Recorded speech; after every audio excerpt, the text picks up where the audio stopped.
তোমাদের সবাইকে আমার চ্যানেলে আরও একবার স্বাগত জানিয়ে শুরু করছি মডেল অ্যাক্টিভিটি টাস্ক দশম শ্রেণীর সমাধান।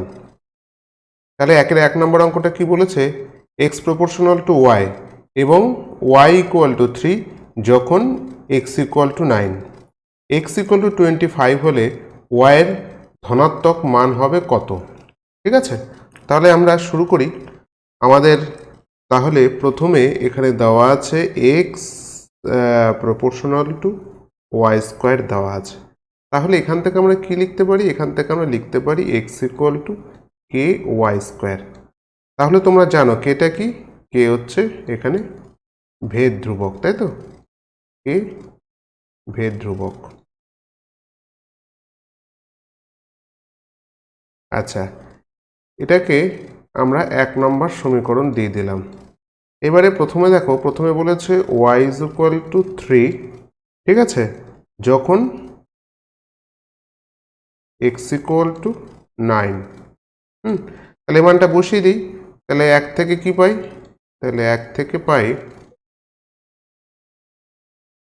তাহলে 1 থেকে পাই আমরা কি জিনিস পাচ্ছি, মানটা বসিয়ে দাও, 9 is equal to K into P square, that is 9ই হবে। তাহলে কে ইন্টু 9, তাহলে এখান থেকে আমরা কি পাবো, কে এর ভ্যালু কত পাবো, 9/9, মানে আমরা কত পাবো, 1ই পেয়ে গেলাম কে এর ভ্যালুটা। তাহলে এই 1 নম্বর সমীকরণটা কি দাঁড়িয়ে গেল, X equal to Y square. ঠিক আছে, এখন আমাকে বলেছে যে এক্স ইকুয়াল টু 25 হলে ওয়াইয়ের ধনাত্মক মান কত। তাহলে আমরা কি লিখবো, যখন এক্স ইকুয়াল টু 25 তখন আমার অবশ্যই কত হয়ে গেল, তাহলে Y square is equal to হয়ে গেল 25। Therefore Y is equal to আমরা কি নেব, √25 হবে, কিন্তু আমরা এখানে শুধু ধনাত্মক মানটা নিতে বলেছে, তাহলে কত নেব, 5। কত নম্বর অ্যান্সার আমাদের রাইট হচ্ছে এ নাম্বার। তাহলে আমরা এটা উত্তর পেয়ে গেলাম। চলে যাব এরপরে 2 নম্বর অঙ্কে। দেখো 2 নম্বর অঙ্কে কি বলেছে, যে এ ও বি যথাক্রমে 2500 টাকা এবং 2000 টাকা দিয়ে একটি ব্যবসা শুরু করে 1 বছর পরে ব্যবসায় 720 টাকা ক্ষতি হলে এর কত ক্ষতি হয়। এ বি সি ডি অপশনগুলো দেওয়া আছে। ঠিক আছে, তাহলে তোমরা জানো লাভ বা ক্ষতি যে পরিমাণটা পাই সেটা কার উপর ডিপেন্ড করে, সেটা ডিপেন্ড করে মূলধনের অনুপাতের উপরে। তাহলে আমরা প্রথমেই কি বের করে নেব, প্রথমেই আমরা বের করে নেব এ ও বি এর মূলধনের অনুপাত। তাহলে মূলধনের অনুপাত কাদের কাদের, অবশ্যই এ ইজ টু বি, এর মূলধন আর বি এর মূলধন কত কত দেওয়া আছে। এখানে এর মূলধন হচ্ছে 2500 ঠিক টাকার দেওয়া আছে, আর বি এর দেওয়া আছে 2000 টাকা। তাহলে 0 0 সব কেটে গেল, আমার এখানে ভাগ করলে 5 দিয়ে 5 5 25, 4 5 20, এটা দাঁড়িয়ে গেল। ঠিক আছে, আর মোট ক্ষতি কত বলেছে, মোট ক্ষতি আমাকে বলেছে কত টাকা বলো দেখি, 720 টাকা বলে দিয়েছে, 720 টাকা। তাহলে এর কত ক্ষতি হবে, তার মানে এর ক্ষতি আমরা কি করে বের করি, আনুপাতিক ভাগার। এখানে এর রেশিও কত, 5, নিচে অনুপাত সমষ্টি 5 আর 4 যোগ করলে কত হবে, 9 ইন্টু 720, কাটবো 80, তাহলে কত দ্বারা মাল্টিপ্লাই করলে কত হবে, অবশ্যই 400 টাকা। তাহলে তোমাদের এটা কত নম্বর অপশান আসছে, এটা আমাদের অপশান এসে গেল বি নাম্বার। তাহলে বি নাম্বার অ্যান্সার আমার রাইট হয়ে গেল। চলে যাব এর পরের সমস্যার সমাধানে। ঠিক আছে, কি বলেছে 3 নম্বর, দুটি বৃত্ত পরস্পরকে সি বিন্দুতে বহিঃস্পর্শ করে। ঠিক আছে, আর এ বি বৃত্ত দুটির একটি সাধারণ স্পর্শক বৃত্ত দুটিকে এ ও বি বিন্দুতে স্পর্শ করে। আমাকে এ সি বির মাপ বের করতে হবে। আমরা ছবিটা আঁকি, ছবিটা আঁকলেই তোমরা বুঝে যাবে। এ একটা বৃত্ত, আর মনে করে একটা বৃত্ত বলেই দিয়েছে, এরা বহিঃস্পর্শ করেছে কোন বিন্দুতে, সি বিন্দুতে। তাহলে এই বিন্দুটার নাম দিলাম আমরা সি। এইবার এখানে আমরা একটা স্পর্শক অঙ্কন করলাম। তাহলে প্রথম বৃত্তটাকে এ, দ্বিতীয় বৃত্তটাকে বি বিন্দুতে স্পর্শ করেছে। তাহলে আমাকে কোন কোণটার মান জিজ্ঞেস করেছে, আমাকে জিজ্ঞেস করেছে এই যে এই কোণটার মান কত হবে। ছবি দেখেই বুঝতে পারছো, প্রমাণও করা যায় এই কোণটার মান অবশ্যই হবে 90 ডিগ্রি। কত ডিগ্রি হবে? 90 ডিগ্রি। তাহলে কত নম্বর অপশন রাইট হবে? আমাদের অপশন রাইট হবে ডি নাম্বার। ঠিক আছে। আচ্ছা, পরবর্তী সমস্যা কি বলেছে? একটি নিরেট অর্ধগোলকের সমগ্র তলের ক্ষেত্রফল 147 পাই বর্গ সেন্টিমিটার হলে উহার ব্যাসার্ধ কত হবে? এটা খুবই সহজ। তাহলে আমরা কি জানি? আমরা জানি যে যদি ব্যাসার্ধ যদি আর হয়, ব্যাসার্ধ যদি আর হয়, তাহলে অর্ধগোলকের সমগ্র তলের ক্ষেত্রফল কত হয় তোমরা জানো? অবশ্যই সেটা হয়ে যায় 3 পাই আর স্কোয়ার। এই পরিমাণটা দেওয়া আছে, কত দেওয়া আছে এটা বলে দিয়েছে, 147 পাই। তাহলে এটা দেওয়া আছে 147 পাই। তাহলে এখান থেকে আমরা আর স্কোয়ার কত পাবো? অবশ্যই পাই পাই দুপাশ থেকে কেটে যাবে, তাহলে আমার হলো 147 ডিভাইডেড বাই 3। এটা ভাগ করলে কত হবে বলো দেখি? 3 4 12, 2 27। এবারে তাহলে দেওয়ার পর আর ইজ ইকুয়াল টু কত দাঁড়িয়ে গেল আমার? 7। তাহলে ব্যাসার্ধ কত দাঁড়িয়ে গেল? 7। তাহলে কত নম্বর অপশন আমার উত্তর রাইট হচ্ছে? সি নাম্বার অপশন রাইট হচ্ছে। ঠিক আছে, আমরা চলে এলাম সত্য মিথ্যাতে। এখানে কি বলেছে? 1 নম্বর অঙ্ক কি বলেছে? 2 এর 1-এ বলেছে যে ও কেন্দ্রীয় বৃত্তের বহিস্থ বিন্দু এ থেকে দুটি স্পর্শক টানা হলো যারা বৃত্তকে যথাক্রমে বি ও সি বিন্দুতে স্পর্শ করে, তাহলে এ ও বিসি এর লম্ব সমদ্বিখণ্ডক হবে। এটা ট্রু না ফলস? তাহলে দেখো আমি তোমাদের প্রথমে একটা ছবি আঁকি বৃত্তের। ঠিক আছে, এবার মনে করো বহিস্থ কোনো একটা বিন্দু আছে, এখান থেকে আমরা দুটো স্পর্শক আঁকবো। এ একটা স্পর্শক আর এখান থেকে আরেকটা স্পর্শক। ঠিক আছে, ধরো এই বহিস্থ বিন্দুটা আমার কত? এ, এবং কোথায় কোথায় স্পর্শ করেছে? বি ও সিতে স্পর্শ করেছে। ঠিক আছে, তাহলে আমি যদি এই লাইনটা জুড়ে দিই, তাহলে দেখো এটা কি বলেছে? বলেছে এই বৃত্তের কেন্দ্র কত ছিল? ও। তাহলে বলেছে এ ও কি বলছে? লম্ব সমদ্বিখণ্ডক হবে। হ্যাঁ, অবশ্যই এটা প্রমাণ করা যায়। এই দুটো ত্রিভুজ ধরলে আমরা এটা প্রমাণ করতে পারি। অবশ্যই এটা লম্ব সমদ্বিখণ্ডক কি হবে? এই দুটো কোণ 90 ডিগ্রি হবে এবং দুই বাহু দুটোর দৈর্ঘ্য সমান হবে। তার মানে এই বিবৃতিটা কি? অবশ্যই এই বিবৃতিটি আমার সত্য। ঠিক আছে, পরেরটিতে কি বলেছে দেখো, একটা ছবি দেওয়া আছে, তোমরা দেখতেই পাচ্ছ এখানে। ছবিতে বলেই দেওয়া আছে এসটি প্যারালাল টু কিউআর যদি হয়ে থাকে তাহলে PQ by PS equal to PR by PT হবে। আচ্ছা দেখো, এখানে যে ত্রিভুজটা আছে, এখানে ত্রিভুজ, দুটো ত্রিভুজ। কি কি ত্রিভুজ? এখানে ত্রিভুজ হচ্ছে পিএসটি আর হচ্ছে ত্রিভুজ পি কিউআর। এরা কীরকম ত্রিভুজ বলো তো? এরা সদৃশ্যকোণী ত্রিভুজ। এরা সদৃশ্যকোণী ত্রিভুজ। আচ্ছা, আমরা কি জানি? আমরা জানি যে সদৃশ্যকোণী ত্রিভুজের কি হয়, যে ত্রিভুজের অনুরূপ বাহুগুলির অনুপাত সমান হয়। আমরা জানি সদৃশ্যকোণী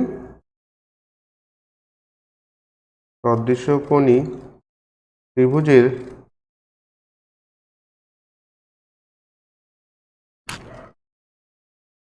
অনুরূপ,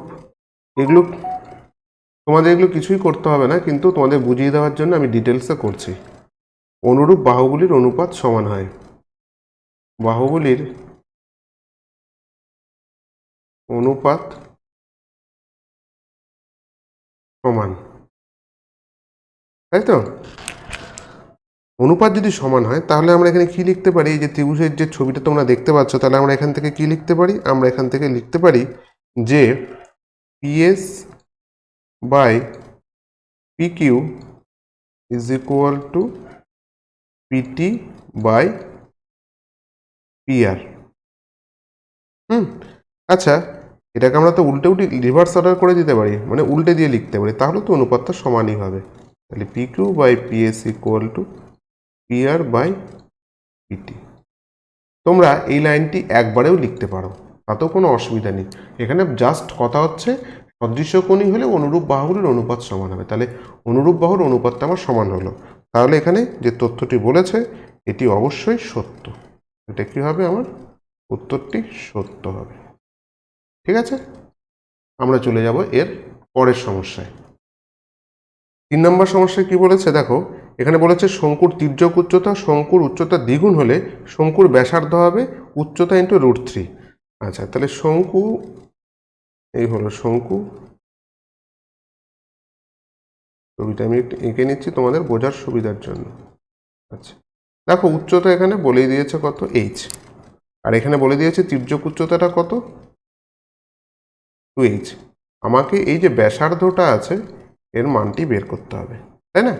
তাহলে বুঝতেই পারছো এটা তো সমকোণী ত্রিভুজ হয়। হ্যাঁ, তাহলে সমকোণী ত্রিভুজের আমরা কি জানি পিথাগোরাস উপপাদ্য থেকে, যে লম্ব স্কোয়ার মানে এই স্কোয়ার যোগ ভূমি স্কোয়ার মানে আর স্কোয়ার ইজ ইকুয়াল টু অতিভুজ স্কোয়ার, তাই তো? তাহলে অতিভুজ স্কোয়ার, তাহলে এটা কি লিখতে পারি, আমরা একবারে লিখতে পারি আর স্কোয়ার ইজ ইকুয়াল টু, এটা মানে 4h স্কোয়ার মাইনাস করলে এটা হয়ে যাবে 3h স্কোয়ার। তাহলে therefore R is equal to কত লিখতে পারি আমরা, অবশ্যই সেটা হয়ে যাবে h ইন্টু √3। তার মানে কত হলো, উচ্চতা গুণন কত, √3। আচ্ছা, এই তথ্যটি তোমাকে বলে দিয়েছে, তার মানে অবশ্যই এটি একটি সঠিক তথ্য। তাহলে এটা আমরা কি লিখব, এটাও আমাদের হয়ে গেল সত্য। ঠিক আছে, আমরা আচ্ছা দেখো পরের অঙ্কে কি বলেছে, যে এক ব্যবসায়ী এ ও বি এর মূলধনের অনুপাত 7:5, এর মোট লাভ 140 টাকা পেলে বি পায় 125 টাকা। এটা আমাকে দেখতে হবে বি 125 টাকা আদৌ পাচ্ছে কিনা। আচ্ছা, তাহলে প্রথমেই আমার দেওয়া আছে এ আর বি এর মূলধনের অনুপাত দেওয়া আছে হচ্ছে আমার 7:5। ঠিক আছে, এখানে দেখো মোট লাভটা দেওয়া নেই, তাহলে আমরা এখানে আমরা এখানে ধরে নিই মোট লাভ কত টাকা, আমরা ধরে নিলাম মোট লাভ হচ্ছে এক্স টাকা, তাই তো? এবার মূলধন অনুপাতে এ কত টাকা পাবে, এ পাবে টোটাল 7/12 ওর লাভের আনুপাতিক ভাগার, আর এক্স টাকার মধ্যে কত পাবে, এত টাকা।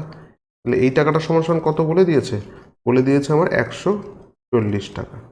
তাহলে এখান থেকে এক্স ইকুয়াল টু কত হবে, দেখো অবশ্যই এটা হয়ে যাচ্ছে আমার 7 দিয়ে যদি কেটে দিই 20, তাহলে গুণ করলে হয়ে যাচ্ছে 240 টাকা। তাহলে মোট লাভ 240 টাকা। তাহলে বি কত পাবে, তাহলে বি পাবে কত, আমার 5/12 আনুপাতিক ভাগার ইন্টু মোট লাভ 240 টাকা, 2 দিয়ে কাটো 12 দুগুণ 24, 20, তাহলে কত হচ্ছে 100। কিন্তু আমার কোশ্চেনে বলে দিয়েছে এখানে 125 টাকা, কিন্তু কোশ্চেনে বলে দিয়েছে 125 টাকা, তাহলে কি ঠিক হলো না, 100 টাকা হচ্ছে কিন্তু উত্তরে বলেছে 125 টাকা। তাহলে এটি কি হবে, উত্তরটি আছে যেটি দেওয়া সেটি মিথ্যা হবে। ঠিক আছে, এবারে করবো আমরা 3-এর 1 নম্বর অঙ্ক। 3-এর 1 নম্বর অঙ্ক কি বলেছে, তিন বন্ধু এ বি এবং সি একসঙ্গে কিছু মূলধন নিয়ে একটি বাস ক্রয় করেন। তারা ঠিক করেন যে মোট আয়ের 2/5 কাজের জন্য 3:2:2 অনুপাতে ভাগ করে নেবেন। কোনো এক মাসে যদি 29,260 টাকা আয় হয় তাহলে কাজের জন্য এ বি এর থেকে কত বেশি আয় করবে, বা এর আয় বি এর থেকে কত বেশি হবে। ঠিক আছে, তাহলে এখানে মোট আয় কত দেওয়া আছে, এখানে বলেছে মোট আয় দেওয়া আছে হচ্ছে আমার 29,260 টাকা।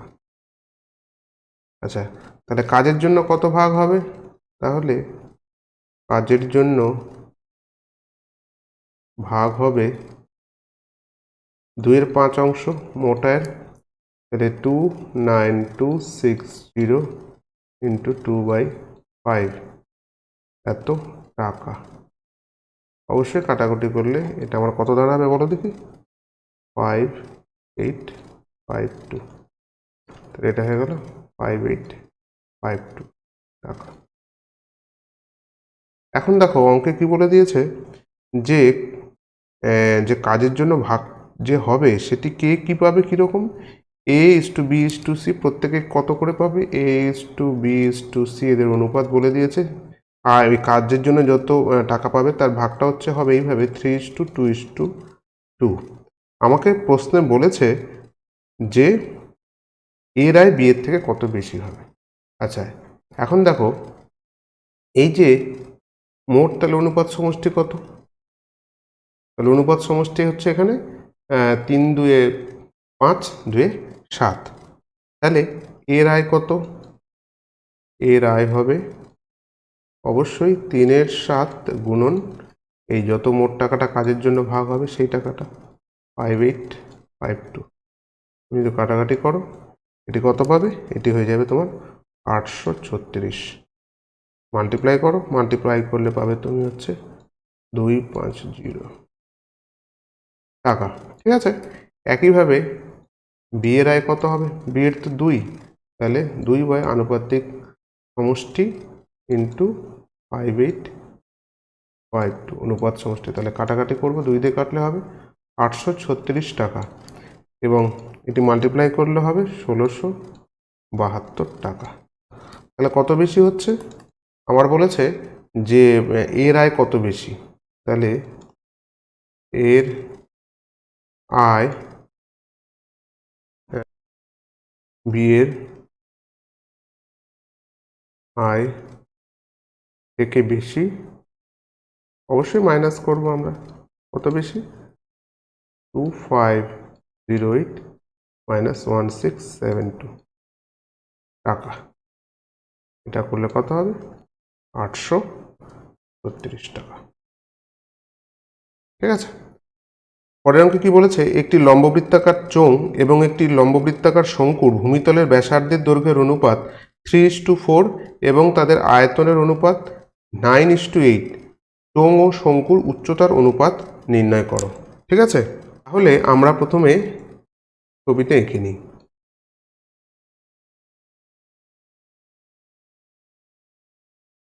এটা আমরা কি ড্র করলাম? একটা লম্ববৃত্তাকার চোঙ, শঙ্কু আমরা এঁকে নিলাম।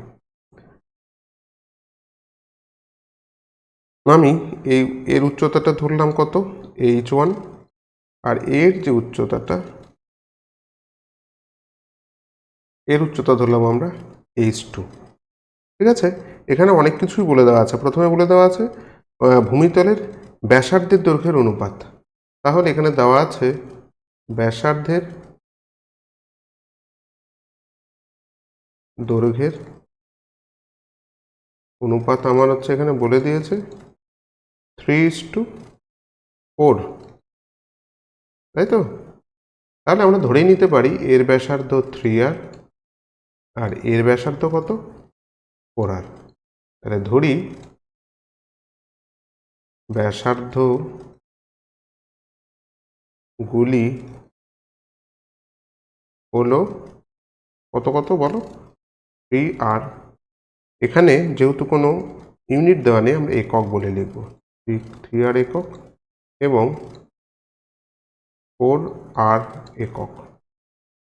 ঠিক আছে, এইবারে আর একটা জিনিস কি বলে দিয়েছে? এদের আয়তনের অনুপাত হচ্ছে 9:8। তাহলে ধরে নেই এর আয়তন v1 আর এর আয়তন কত? v2। ঠিক আছে, তাহলে তোমরা এখানে ধরে নেবে যে ধরি যে চোঙের উচ্চতা h1 এবং শঙ্কুর উচ্চতা হচ্ছে h2। তোমাদের এটা ধরে নিতে হবে। এটা ধরে নিই যে ধরি চোঙের উচ্চতা h1 একক এবং শঙ্কুর উচ্চতা কত বলো? আমরা কেবলই ধরে নিলাম h2 একক। আমি বিস্তারিতভাবে লিখেই করছি, তোমরা শর্ট আউট করতে পারো। তাহলে এবার প্রস্তানুসারে বলেই দিয়েছে, আয়তনের অনুপাতটা বলেই দেওয়া আছে। তার মানে v1:v2 দেওয়া আছে আমার, তাই তো? তাহলে v1:v2 ইজ ইকুয়াল টু বলে দিয়েছে আমার কত? 9:8। আচ্ছা, v1 মানে কার আয়তন? v1 মানে আমাদের চোঙের আয়তন। চোঙের আয়তনের ফর্মুলা কি? পাই আর স্কোয়ার। এখানে আর কত? 3r। পাই আর স্কোয়ার এইচ হচ্ছে এখানে উচ্চতা h1। আর v2 মানে শঙ্কুর আয়তনের ফর্মুলা কি? 1/3 পাই আর স্কোয়ার। এখানে আর কত? 4r। তাহলে পাই আর স্কোয়ার এইচ, এখানে উচ্চতা কত? h2। এটা সমান সমান আমাকে বলে দিয়েছে কত 9/8। দেখো এখানে পাই পাই আমার কমন জিনিস কেটে চলে যাবে, তাহলে বাদ চলে গেল। তাহলে দেখো নিচে যে 3টা আছে উপরে গিয়ে উপরে গুণ হয়ে যাবে 3 ইন্টু উপরে কত আছে 3 স্কোয়ার মানে 9 into R square into H1 আর ডিভাইডেড বাই কত হবে ডিভাইডেড বাই 4 স্কোয়ার মানে 16 R square into H2 is equal to কত 9/8। এবার দেখো সব আর স্কোয়ার কেটে চলে গেল, তাই না? তাহলে উপরে কত হলো 27, নিচে হলো 16। তাহলে এটাকে আমরা কি লিখতে পারি, এটাকে আমরা লিখতে পারি যে 27/16 into H1/H2 is equal to কত হলো 9/8। একইভাবে আমরা H1/H2 ইকুয়াল টু কত লিখতে পারবো 9/8 মাল্টিপ্লাই হলে এটা চলে যাবে ওপরে, 27 যাবে নিচে, তাহলে 8 দুগুণ 16 3 9 27। তাহলে আলটিমেটলি H1:H2 কত দাঁড়ালো 2:3। তাহলে এটা হয়ে গেল আমার অ্যান্সার। আশা করি তোমরা বুঝতে পেরেছো। চলে আসি 3 নম্বর অঙ্ক। এখানে কি বলেছে y যদি y proportional to x cube এবং চলে আসি 3 নম্বর অঙ্কে কি বলেছে যদি y proportional to x cube এবং y এর বৃদ্ধি 8:27 অনুপাতে হলে x এর বৃদ্ধি কি অনুপাতে হয় তা নির্ণয় করি। ঠিক আছে, তাহলে আমার এখানে দেওয়া আছে y proportional to x cube. তাহলে আমি আস্তে আস্তে লিখে লিখে করছি প্রবলেমটা। প্রথমে আছে y proportional to x cube. আচ্ছা তোমরা এখান থেকে জানো, তাহলে আমরা এখান থেকে কি লিখতে পারি y ইজ ইকুয়াল টু, আমরা দেখো এখানে মিলিয়ে করবো এক্স কিউব যেহেতু আছে এখানে আমরা করব কে কিউব এক্স কিউব। ঠিক আছে, এখানে কি লিখতে পারবো, এখানে আমরা এটা সুবিধার জন্য করলাম, তোমরা কেউ ধরতে পারো। এখানে একটি ভেদ ধ্রুবক, বা তোমরা K1 ধরে নিতে পারো, পরের বার কে কিউব লিখতে পারো, তাও করতে পারো, কোনো অসুবিধা নেই। হ্যাঁ, আচ্ছা কে কিউব করে দিই, এখানে কে কিউব একটি ভেদ ধ্রুবক, এটার নাম দিয়ে দিলাম আমি 1 নম্বর। এবার ওয়াইয়ের বৃদ্ধি কি অনুপাতে হয়েছে, ওয়াইয়ের বৃদ্ধি হয়েছে আমার কি অনুপাতে 8:27 অনুপাতে হয়েছে, তাই তো? এবার দেখো এই অনুপাতে যদি হয়ে থাকে তাহলে ওয়াইয়ের প্রাথমিক মান কত ছিল, তাহলে ধরি ওয়াইয়ের প্রাথমিক মান মানে আগে যে মানটা ছিল প্রাথমিক মান ইজ ইকুয়াল টু, আমরা ধরে নেব কত বলো দেখি 8, যেহেতু অঙ্কের মধ্যে এক্স আছে আমরা এ ধরে নিলাম 8a কিউব। ঠিক আছে, আর ওয়াইয়ের বৃদ্ধি যেটা হলো বৃদ্ধি পাওয়ার পরে বৃদ্ধি প্রাপ্ত মান কত হয়ে গেল আমার এখানে বলেই দিয়েছে এই যে 8:27, তাহলে এটা আমরা লিখব 27a কিউব। আমরা এখানে এ কিউব কেন ধরলাম, যেহেতু এখানে কিউবে আছে প্রবলেমটা, সমাধানের সুবিধার জন্য আমরা এ কিউব কে কিউব এগুলো ধরলাম। ঠিক আছে, তোমরা এ কে এগুলো ধরলেও কোনো অসুবিধা নেই। আমরা এখানে কি লিখে নেব, এ কিউব একটি কি বলো এটা কীরকম দেবো, একটি অনুপাতটা তোলার জন্য আমি ধ্রুবকটা নিয়ে এলাম। ঠিক আছে, আনুপাতিক ধ্রুবক। আচ্ছা এখন এই যে 1 থেকে কি পাই, এরপর এখন 1 থেকে পাই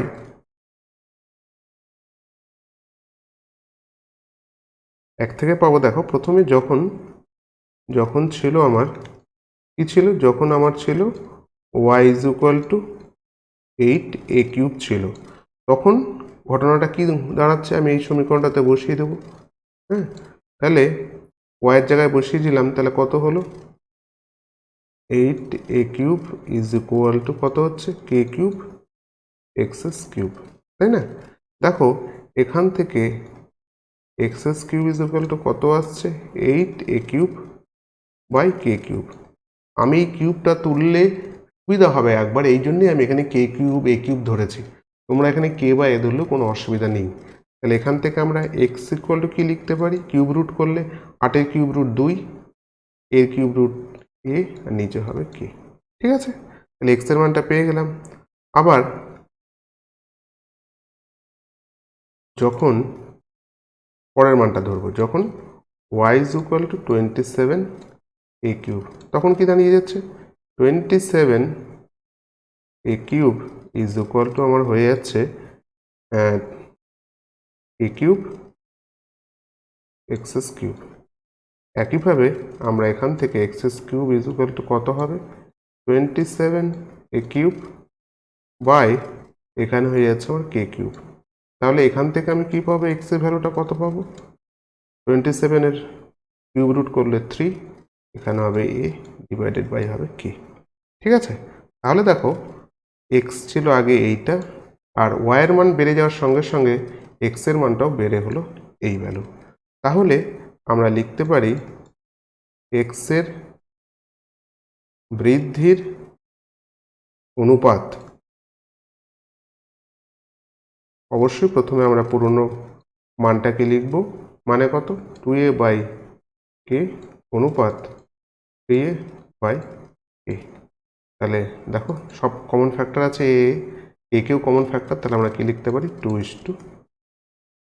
ঠিক আছে, আশা করি তোমরা বুঝতে পেরেছ। আমরা চলে যাব এর পরের সমস্যায়। আচ্ছা, 4 নম্বরে কি বলেছে, যুক্তি দিয়ে প্রমাণ করি একটি 4 নম্বরে কি বলেছে, যুক্তি দিয়ে প্রমাণ করো যে বৃত্তের বহিস্থ কোনো বিন্দু থেকে যে দুটি স্পর্শক অঙ্কন করা যায় তাদের স্পর্শবিন্দু দুটির সঙ্গে বহিস্থ বিন্দু সংযোজক সরলরেখাংশ কেন্দ্র দুটি সমান কোণ উৎপন্ন করে এবং তাদের দৈর্ঘ্য দুটিও সমান, এই রেখাংশ দুটির দৈর্ঘ্য সমান। এটা তোমাদের একদম বইয়ের উপপাদ্য, তোমরা ভালো করে আশা করি বাড়িতে পড়েই নিয়েছো, সুতরাং এটি আমি করাবো না। এটি হচ্ছে আমাদের বইয়ের কত নম্বর উপপাদ্য বলো দেখি, এটি হচ্ছে বইয়ের আমার উপপাদ্য নাম্বার কত, উপপাদ্য 41। আশা করি তোমরা করে নিয়েছো বাড়িতে। যদি কারো বোঝার অসুবিধা থাকে বা বুঝতে যদি না পেরে থাকো, অবশ্যই আমাকে কমেন্ট বক্সে জানাবে, আমি তোমাদের উপপাদ্যটি বুঝিয়ে দেবো। ঠিক আছে, আজ তাহলে এখানে শেষ করছি। যদি তোমাদের ভালো লেগে থাকে অবশ্যই লাইক বাটনটি প্রেস করবে এবং আমার চ্যানেলটি সাবস্ক্রাইব করবে, যাতে পরবর্তী ভিডিও আপলোড করলে তোমরা সেটা সাথে সাথে পেতে পারো। ঠিক আছে।